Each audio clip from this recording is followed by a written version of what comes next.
Hello, everyone, and welcome to episode 5 of Two Amazon Sellers and a Microphone. I'm Dustin Kane, and with me, as always, is Chris Gramlich. How you doing, Chris? Good, Dustin. Excited for this Monday. Yes. Tonight, the Chiefs play, so it's good to see you wear your red. Yes, definitely. Chris and I are both decked out in our Chiefs outfit. We're both in Kansas City, and it's a big day. Chiefs Monday Night Football against the Ravens. So yeah, I'm excited about that. I'm excited about that for sure. Also, can't believe we're cranking through this podcast. We're on episode 5 already. Yeah, it's been fun. It's good just to kind of touch on some topics, kind of go over some few things that sellers could use and stuff. I'm sure it'll get more and more in depth and more information. Hopefully, in the future, we can bring some guests on and interview them. That would be cool for the audience to hear. But yeah, it's been fun so far. Oh yeah, and yeah, the way we're structuring this is we're trying to start off with a lot of tips for people who are maybe looking to get into this business or just starting or early stages. We really want to try to give some good resources and advice for that. And then yes, of course, we'll be expanding into more in-depth topics, some more advanced topics for selling on Amazon. But real today, quick, let me add something to that real quick. We are on Facebook Live, so if you're a seller and you have questions that you want us to answer, live for you, come join us on Facebook Live. It's Sellozo, Sellozo. Get notified when we go live, and then if you got a question or if you want to just talk about Amazon, we'd be more than happy to help out as much as we can. So check that out as well. Absolutely. Also, if you're out there and you're an experienced seller and you'd like to come join us and tell us your story, we'd love to hear from you. We'd love to hear some different tips and tactics from other sellers out there. For sure. So let us know about that as well. But yeah, we will be live streaming every podcast that we have. So please follow us. Great point there, Chris. Today, we're going to be talking about some free tools for Amazon sellers. There are a lot of great resources out there. There's a lot of tools that are offered for free, or there's a freemium model where they have a basic plan where it's free and then you can upgrade later. But there's just a lot of great tools out there. You do not need to be spending much money early on in your business. I know that I started off with nothing but free tools. Chris, how about you in your early days? Shoot, when we first started, there was really nothing really out there. I mean, basically, I remember Camel back in the day. We'll talk about what that is. Yep. But that was probably the only real thing that I used. Now there's a whole bunch of stuff, so it's been great. Yeah. So we definitely started for free down this path, but yeah, it's really fun to look at some of these tools, and some of these tools are very powerful in terms of what you can do to help you research. The majority of the tools we'll be talking about today are great for product research. A lot of these tools will do the same thing. So we'll just briefly cover what they are and how you can access them. But yeah, a lot of them will do the same thing. But why don't we go ahead and jump in? Let's just get cranking with some of these tools. Sure. And we're not affiliated with any of these. We're just sharing some tools that we like and we've seen. So we're just kind of giving you some recommendations. So use them as you want, but yeah, we're not in any way affiliated with any of these tools. Yeah, exactly. So the first one we talked about, this one's been around for a long time. It's called Camel. Interesting name. I have no idea why they have that name. Do you know why they have that name, Chris? No, I don't. But it's one of the first ones out there that I used. For research, but I'm not sure what I'm sure there's a story behind it, but it is it's basically a price tracker. The typical person using Camel would be a buyer, a shopper.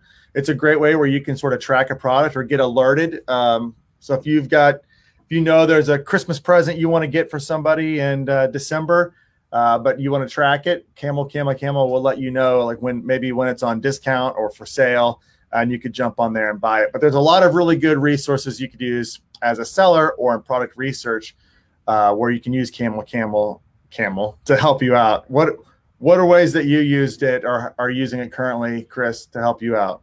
Well, you could see like inside this extension, you can see like the price history of a product. It goes back, I think, till when it first came live, but it goes back to at least 30 days. You can see the price movement.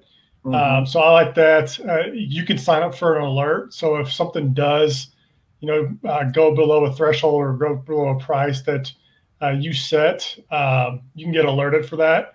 It is good for shoppers. I've seen people use it for like drop shipping or for wholesaling. So that's another way to use it. It's a free tool out there.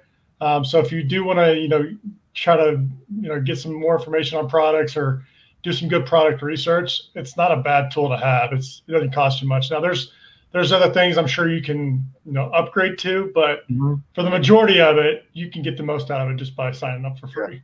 It also, another good thing you can do is it'll tell you, like you mentioned, how, when the product launched. Basically, it's going to show you their whole history. So you can find out some interesting things. Like if you're looking at a potential competitor and they've been, they launched 2 months ago and they've got 2,000 reviews, something's fishy. Something's going on with that product. And that might be either you need to discount it or be concerned that you're in a niche with some shady characters potentially. So lots you can do with Camel. Next is Keepa. Keepa is another free tool. You can upgrade on Keepa to their more advanced tools. But Chris, you want to just go over a little bit about what Keepa is? Yeah, this is another thing that shows up on your product page. Like if you're looking for products, it'll be below the main images. It'll be like a graph that shows you, price drops, in stock, how many sellers are on there. If Amazon's a seller, sales rank, graphs, you can see how popular an item's been. You can tell if they did like a massive lightning deal, you'll see that in the graph. So it's sometimes if you just look off of sales rank or BSR, that may not be what the BSR has been over the last 30 days. They may have done a really good lightning deal or something. So I like to look at that to make sure that it's very consistent as far as what the sales rank is. But Keepa's good. Keepa. Camel, and Keepa, two good tools to have. That they're free, but I like Keepa because it kind of shows you the sales rank. We use that when we talk to sellers, especially like when we're looking at product pages. We'll get sellers that are like, "What is this tool? What is that? Why does your product page look different than mine?" And it's because we have Keepa on our computers that kind of show us the sales rank, give us some more data as far as how good a product is selling as we talk to new sellers. Sure. Yeah, a lot of these are Chrome plugins. Yeah. So it is changing what the website, like when you load up Amazon, you get a lot of other data that you wouldn't normally see when you just look at Amazon itself. But great tool. Understand, like you're talking about, just seeing sort of historical data, because snapshot data can be misleading. Like you can go on, like you mentioned, if you see a product it's doing really good BSR right now, yeah, that might not be how it normally is. There might be something going on. So it's good to look at. Also, it's good to look at this data through multiple. So I will a lot of times look at Camel, Keepa, some others that we're going to look at, like Unicorn Smasher as well, and compare the data, because these tools scrape the data. So it's not always dead on.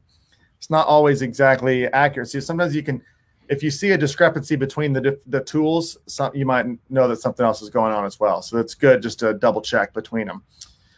All right, next up, let's talk about Keyword Tool. So you can find this at keywordtool.io. This is just a really great way to get some keywords. Like if you are launching a new product and you want to make sure you have all the back-end keywords and all the right keywords in your listing and what to highlight for your title. If you're going to start running some ad campaigns, you want to make sure you're targeting relevant keywords. You want to make sure you get all of them. The nice thing about this keywordtool.io is you can type in just sort of a main keyword and then get a whole bunch of recommendations as well that you can use. And you can switch between what you want to look at. For example, you could look at Google, YouTube, Amazon, eBay. So you might be able to get a little bit of an adjusted list based on what platform you're looking for keywords for. So I do like this keyword tool for all of those as well. Anything you want to add to that, Chris? Yeah, a lot of sellers get caught up on what's being searched on Amazon. This tool, keywordtool.io, will give you really good long tail keyword suggestions, things that you can add to your listing. Or I've seen where people have, like, take the keyword suggestions that you're getting from this tool and add it to your images as like the file name of the image.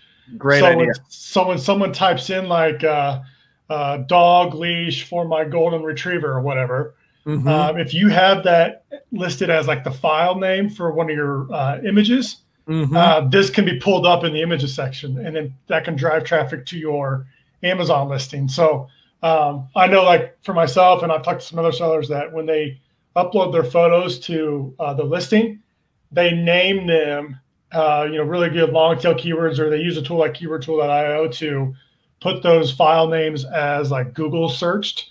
And that way your images show up in the image section, and then you can pull that traffic into your Google or your Amazon listing. So that's another good way to use this tool.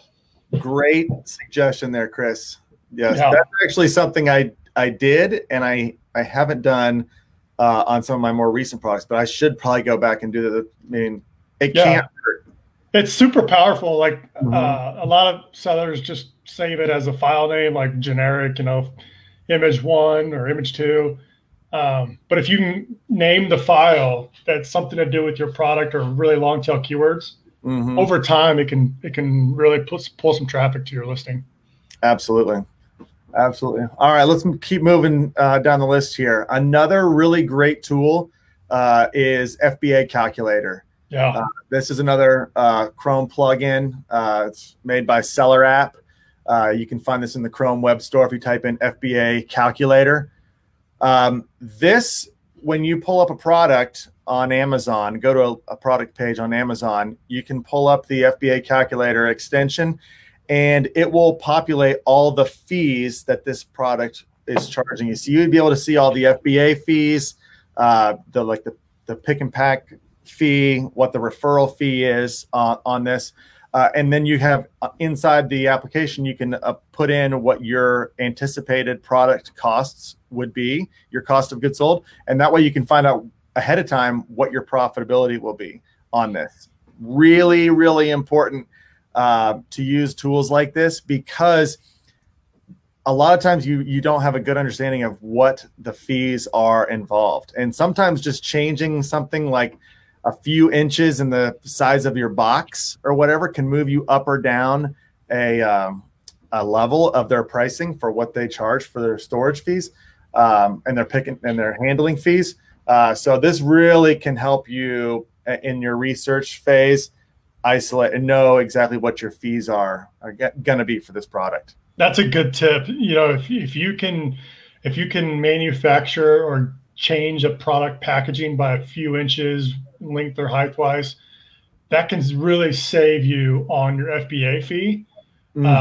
So that's something to look at as you're doing research. Like if this product is classified as, oversized or standard oversized, maybe there's a way to make the packaging a little bit smaller so that you fit in a different shipping tier. That's a good tip. Oh yeah, because so when I'm looking at this, I will pull up a product that's similar to what I'm looking for on Amazon. I will look at the FBA Calculator. I'll already know my quote from my supplier of what my cost is and what the size is going to be of my product from that supplier. And you can look at that FBA Calculator for a comp product on Amazon, and you can see both if your box is like this, a similar size or the same size, and then what their fees are for. If it's the same, you'll know you're going to be dealing with the same fees. And if it's not the same, you might have a competitive advantage with the smaller, or figure out a way to talk to your supplier to get it in a smaller package. Somehow. There's a lot of different ways you can do that with products to put them in a smaller package. Yeah. So that's a great, and a lot of these products have a calculator app in them. so that you can do this. But if you're looking for just a good Chrome extension, that FBA calculator from Seller App is fantastic. Mm-hmm. All right, another one, Google Trends. All right, that's trends.google.com. This can just allow you, I mean, I'll let you go into a little bit more depth on this, Chris, but this just allows you to see trends in search, and also just some things that might be like breaking out currently right now. What might be hot as a relevant keyword or topic, or, you know, a lot of times you'll put a keyword in and then there'll be like something that's a breakout will be like a celebrity or an influencer's name with that, because whatever they're doing with that will be hot right now. Like I knew like with a lot of fitness products back in the day, like when Beachbody or Insanity was coming out, the Insanity would be like a breakout keyword for a lot of different exercise keywords. So you can find a lot with Google Trends. Do you use Google Trends much in your research, Chris? Yeah, so I do it towards the end. Like if I find a product that I like, I will just kind of validate it. And if I've done my research, I kind of know that it's already something I want to go after. But just to like double check, I like to go look at Google Trends and make sure that the volume is there on Google as well. That it's something that's coming up, or that it's something that people are looking for. Another cool way to use this is a tool called Glimpse, GLIMPSE. I think their website, it's meetglimpse.com. What this site does is you can subscribe to like their newsletter, and they'll send you trends before they actually are like trending. Like, so they not scrape, but they monitor Google Trends. And if something is like it's like the stock market, if something's like about to jump or something's gonna really take off, you get an email from them every week. It's like, here's the top trend. And this is a good way to like maybe hop on a product or hop on an industry before it really takes off. Now, some of these may be very competitive, but at least you know that the volume's there, that people are actually looking for it. I like that website. Yeah. There's a lot. Could be a caution with that is you want to make sure you're not getting involved in a fad. Sure. There's a lot of brands that are fad. We can talk about that, right? That'll be a whole nother episode. I speak from experience on jumping on to a fad. You definitely don't want to be loaded up with inventory right when that fad dies. So we can talk. That could be a whole series of episodes on what not to do there. But yes, trends are very important to be aware of and stay on top of. So I like that. Great tip with the other Glimpse, Meet Glimpse. Yeah, Meet Glimpse, GLIMPSE, meetglimpse.com. It's a good newsletter you can subscribe to. It's free. They got other things you can pay for plans, but it's a good way to like just kind of keep up with things. And sometimes you get an email, you're like, oh, that's a good idea, and then you just check it out before. Absolutely. Like, I'll give you an example. I got one probably 3 months ago. It was magnet fishing, where you like buy a big magnet, you source a magnet, and people buy these magnets and they just go fish in ponds and like pull things out of the water. It was not like, it wasn't saturated. You go look at it now, it's super saturated. It's like, it was a good idea 3-4 months ago. We're doing this podcast towards the end of September, but like 3-4 months ago, I got that email and I looked it up, and it, obviously just doesn't fit in the niche I want to go after, but there was not that much competition on Amazon. And then like now there's a ton of products. So interesting. It's a good way to like keep up with things, like see what things are going on.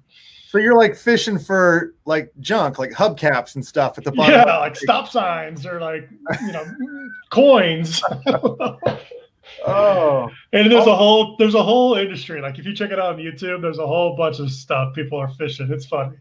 Oh, in a few months, all of our lakes and ponds are going to be spotless. Yeah. It's crazy. The magnet is no bigger than like a tennis ball, but it's super powerful. That's interesting. Yeah, magnet fishing. Huh. You learn something new every day. I love it. All right, let's move along here. Next up is AMZ Base. This is actually a tool that I'm personally am not that familiar with, but it's well used. It's interesting. It does a lot of the same stuff we talked about as the others. It's got a lot of it's scraping the data. It's got a lot of the product data over history, like pricing, like I talked before. But it also integrates with like Alibaba and AliExpress. So it can kind of connect you really quick once you're looking at a product to a supplier who's supplying that product. So that's a really good. You guys should check that out. Have you used that one before, Chris? I haven't, but I can just by looking at it, it looks like they integrate a bunch of other tools like we talked about, like Camel. Yep. That they integrate those. I like that you can source a few links. So this would probably be a good tool to have, especially starting out. It's a free Chrome extension, but they have a lot of different things that we've already mentioned that are going to be in here, so you don't have to like toggle back and forth. It's already going to be in their tool. So I will test this out. It does look interesting. Yeah. So everyone check that out. It's called AMZ Base. Let us know what you think of that. All right. Again, another one that's very similar to Keepa and others, and this looks like what this AMZ Base is called Unicorn Smasher. It's got a free Google plug or Chrome plugin where it's also pulling it's scraping Amazon for all of the data. So it's another great one to use. There you can upgrade with Unicorn Smasher. But again, I haven't really played around with this one much. We experimented a couple months ago with Unicorn Smasher, Chris, and I think it just depends on the way you like to see the data presented. The Unicorn Smash, if you go to the website, it's a little bit more colorful. There's a lot going on, and obviously they're going off of the whole. If you can find the unicorn product, then you're in business for sure. But do you have anything to add to that one, Chris? This was like one of the very maybe not the very first, but it was close to the very beginning where I started to using tools like this. So back in 2015, they have another tool called Cash Cow Pro. They're kind of integrated together. I don't know much about it since then. I know that it does things like you can look at the full dashboard of a product. You can see the opportunity score to make sure it makes sense. You can kind of get the estimated sales volume of a product. You can see how deep the niche is of a product. But yeah, this would be a good starting point for somebody who's kind of wanting to, maybe take it easy and not get caught up in spending a lot on softwares at the very beginning. This would probably be a good tool to check out first. And then as you get more product and as you scale your business, maybe pivot a little bit and try some other tools. Absolutely. All right. Next up is called Sellerize. This is my favorites. This is new-ish. And to me, this was a game changer tool. So Amazon months ago released inside their UI on your orders page where you can click on the order, and then up in the top right, you can click one button that will send a review request to that customer. Previously, Chris, you and I had to use follow-up email services to try to ask for that review from our customers. But now this email is coming directly from Amazon. It's super easy when you're the buyer and you get that email. Typically, you can open up on your phone. You can just click 5 stars, and that's it. Super fast. The downside is you got to actually go into every order and click that button to get the review. Takes forever.